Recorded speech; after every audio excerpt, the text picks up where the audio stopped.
After playing Batman Begins on the PlayStation 2, I wasn't really sure what to expect. Movie license games from this era can be very hit or miss, but this one genuinely surprised me from start to finish. What I found was a game that delivers a really enjoyable mix of combat, stealth, platforming, Batmobile driving sequences, while also doing a great job of capturing the atmosphere and tone of Christopher Nolan's film. One thing that immediately stood out to me was the amount of effort the developer put into making the game feel authentic. Not only does it follow the events of the movie closely, but they also managed to bring back a large portion of the film's cast to reprise their roles. Hearing performances from actors like Christian Bale, Michael Caine, Morgan Freeman, and Cillian Murphy goes a long way in making the game feel like a natural extension of the film rather than just a rushed tie-in product. Batman. Fascinating.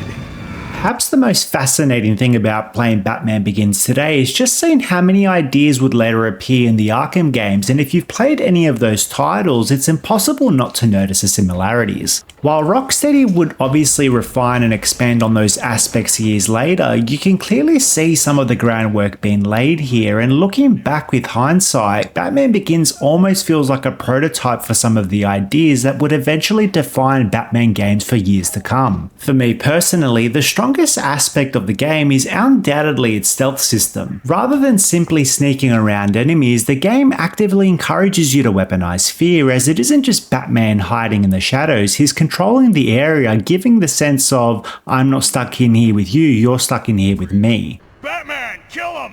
Taking down enemies one by one, sabotaging the environment, and watching their panic levels rise creates a surprisingly unique experience that still feels fresh even today. The more terrified the criminals become, the more of a powerful reputation Batman builds, resulting in adversaries cowering in fear, and that fantasy is executed incredibly well.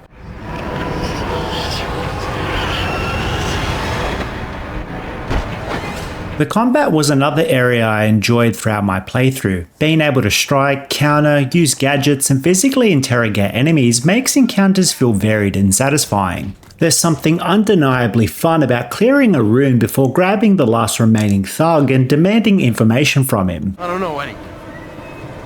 It's funny. I believe you.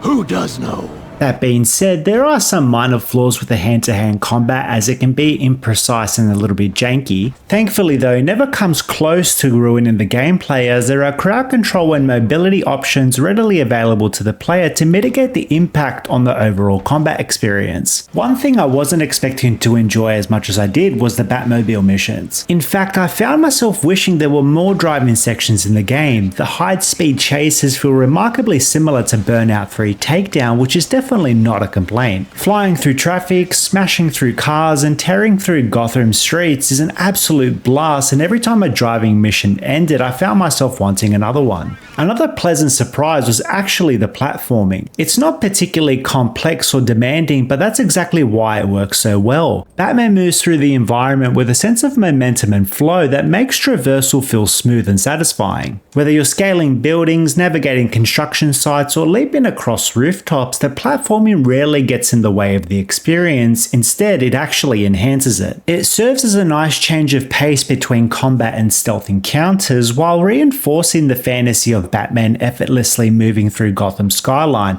Sometimes simple mechanics executed well are all a game needs, and I found myself enjoying these sections far more than I expected. What impressed me most overall is how well Batman Begins balances all of its gameplay mechanics. None of them are perfect, but together they create an experience that consistently feels engaging, whether you're stalking criminals from the shadows, fighting groups of enemies, jumping from building to building, or racing through Gotham in the Batmobile. The game rarely becomes repetitive, which was something uncommon in 2005.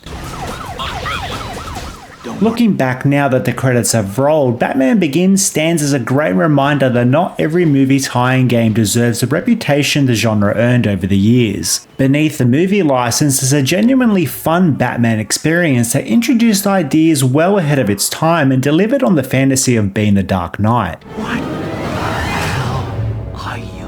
I'm Batman.